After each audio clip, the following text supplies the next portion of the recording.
Welcome to The Inside Story. I'm Billy Hollowell, and today I'm joined by Leonardo Blair to talk about a story that really took the Christian world by storm this week. Pastor Tony Evans, a revered, well-known, beloved preacher, announcing that he is stepping away from being senior pastor at his church, and that stepping away really sparked a lot of questions. Leo, how you doing today? I'm good, Billy. Thanks for having me again. Well, thanks for coming on. This story, I know you've covered it, you know the ins and outs, but what was your initial reaction when you saw this news about Tony Evans? Wow, I think like everyone else who has followed Mr. Evans's ministry over the years, it's been almost half a century since he's been in ministry. It was, really a stunned response. I mean, we all know that, men are fallible, but he has kept such a really balanced ministry and public image for such a long time. It was really stunning to hear of his temporary stepping down from Oak Cliff Bible Fellowship. Well, let's get into the details of that, because what was interesting about this is both the church and Tony Evans put out statements, and they seem to do it in unison in a very organized way, which you don't always see that when these situations unfold. Let's first start with Tony Evans and his statement. What did he have to say? What do we know about why he is stepping away from ministry? Yeah, we know that basically he said that his ministry follows a certain set of biblical standards, and he fell short of that biblical standard a number of years ago due to sin, but he did not specify what that sin was. So that has basically um, divided the Christian world in a way where you have one camp saying the statement was insufficient, and they feel like he should have opened up a little bit more, sort of like Matt Chandler in 2022, I believe it was, when he had a sort of incident where he was communicating inappropriately with another woman via text messages, and they were of course joking, and they kind of shared what the sin was and why he was stepping down. In this case, it was just okay. I fell short, but there was no sort of explanation of what this falling short was. And then there are other camps that another camp that feels as if, he's had this ministry for such a long time, and he is, been, very conservative. He is, been very level-headed. Let's just allow him to do this in private. Yeah. Well, and that's the thing. You're always going to have a lot of different opinions. You're also going to have speculation, right? Because as you were stating, it doesn't say what the sin was. So you have no idea what actually went on, what actually happened. And human nature is that people want to know, right? And not just because they're being nosy, they want to understand, is this a sin? And of course, this gets complicated, but I'm just going to be honest here. Is it a sin that disqualifies you permanently? Is it one you can come back from? Based on the history of how these things have gone, I think, people are kind of wondering that. And that's at the baseline of some of those questions. Now, what did the church have to say? Because when somebody like Tony Evans steps back, you have to say, okay, well, where is he going to be? What is he going to be doing during this time? And what is the church going to be doing in terms of future leadership? What comes next? Interim leadership? What do we know about that? Right. So they did highlight that there would be some interim leader, uh, you know, running the ministry for for the period that he'll be temporarily away from the pulpit. But I've been, reaching out to them multiple times and trying to find out when exactly or how long this period of restoration, um, is expected to last, and they've not really been forthcoming about this period. He was supposed to have a Mexican Riviera cruise with his ministry in November, and when we asked about that, they initially said that he was gonna uh, go on the cruise in November, but then they, as of today, we're now hearing that that cruise is now canceled. So there are a lot of things that seem to be in limbo. The church isn't being very specific. And, it's simply just fueling more and more questions, because people want specificity. Yeah. Well, and so let me ask you this, because obviously we talked a little bit about this, but in terms of just the reaction that we've seen, but when it comes across the church, even with some of the bigger names, maybe people who, you know him, love him, have worked with him, or who are observers, what is the general sentiment that we're seeing out there? Are people condemning him? Are they supporting him? I think it's a mixed bag. And it's human nature, particularly because he's so well loved and he's so revered. It's really difficult for a lot of people to really condemn him, you know. And I mean, the struggle at this point is you want to.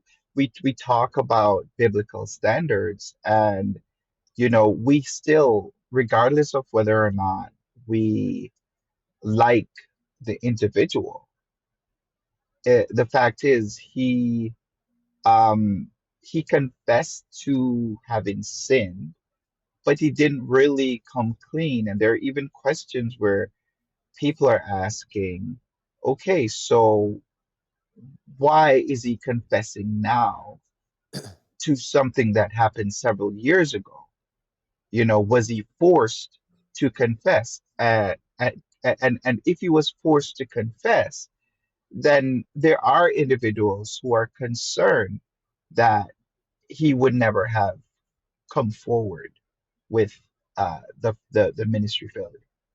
Yeah, see, that's an interesting dynamic too, right? Because why now, after, if it happened a few years ago, why now? And that's going to open a lot of questions. This could be one of those things where at the end of it, people are like, oh, okay, that wasn't good, but it's not that big of a deal, right? I'm not saying that's the case. Or it could be that we hear what it is and people say, okay, that was a big enough issue that you shouldn't be put back in, regardless of your restoration, in that senior pastor role. Someone else should take the church over. And it will be interesting to see how that plays out. I think it's heartbreaking in that it brings up this other issue of celebrity pastors and, people who have built, not just celebrity pastors, the people who are popular among celebrities, but people who have built such a platform that there's a level of power, notoriety, attention, income coming in from books, all these things that in any other context would be celebrity. They are transferred into the pastoral sense, and you have people like Tony Evans and many others who find themselves in that position. And it raises a question of, A, should that be something that happens?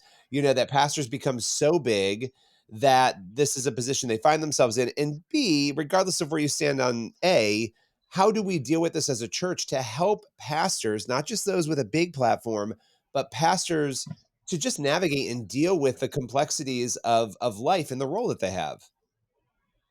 Yeah, I mean, like, there are many, many questions that are being asked right now about the way in which the statement was crafted, the way that the decision to even make a public statement about something that none of us knew about, right? And there are people who are saying perhaps he is trying, Tony Evans and his church are trying to get ahead of something that is expected to come out. And there are a lot of different sort of narratives about what is coming out right now, that I'm not privy to say at this point. But you know it also speaks to the sincerity of the statement. So it's there is a lot that is challenging. If the camp that is saying he should be left to deal with the situation in private, okay, why was there a need for him to share this if uh if it was not important? And then why was there a need for the church to sit him down now? And why did he not confess several years ago when the situation happened? It seemed a little bit it seems a little bit too convenient, and those are some of the questions that people are asking. Yes, we love Tony Evans, we love his teaching, but we do also expect fairness and transparency, just as we expect from all the other pastors who, like Carl Lenz, um, when he fell. I'm sure, there are many people that loved him, but he had to go through the media storm, and he paid the consequences for his public ministry. Tony Evans's ministry is a very, very public ministry. He has many followers. His ministry is a global ministry. So he doesn't just, I've heard people say, okay, he has a responsibility to be a little bit more transparent with his congregation. But I think because of the public nature of his ministry, he has he has a responsibility to all the people who listen to his sermons, who buy his books, all of that. Because people want to know. It's not just it's we want to see how he deals with um a situation where he is sinned, and what other people can expect in terms of restoration. But we don't know what that sin is, as you said. We don't know whether or not it's something that disqualified him from ministry. And he was doing ministry all along. Did Was he disqualified from ministry while he has been at the pulpit all this time? And was his church aware that he was disqualified from ministry? So Yeah. all of this, it's just a lot of questions, and I think the church needs to be a little bit more forthcoming on this. Yeah, no, for sure. And final question for you: how should Christians be handling this right now? In terms of just prayer and who should we be praying for? What should we be doing as we sort of wait for these details to unfold? I think we all just need to be humble. We have to pray, and like Paul said, right? Every time I try to do good, evil presents itself. We're constantly contending against our flesh. The spirit lusteth after the flesh lusteth after the spirit. So, I mean, we have to make sure that the only person that we glorify, that we put on a pedestal in our lives, is Jesus. Jesus is Jesus is the only one who was able to take on this flesh and not succumb to the sin nature of this flesh. He kind of, you know, it showed us the way it can be done. And it's a daily dying process. It's a daily dying process. So we can never get up any one day and say, yes, we are perfect, we are this or we're that. I think we have to walk this path of Christianity in as humble a way as we can as possible. Yeah, absolutely. Well, that is a good word, Leo. Appreciate your time today. Everyone else, make sure you head on over to the Christian Post and tune in next week for another episode of The Inside Story. And be praying, of course, for this situation. We will see you again next week.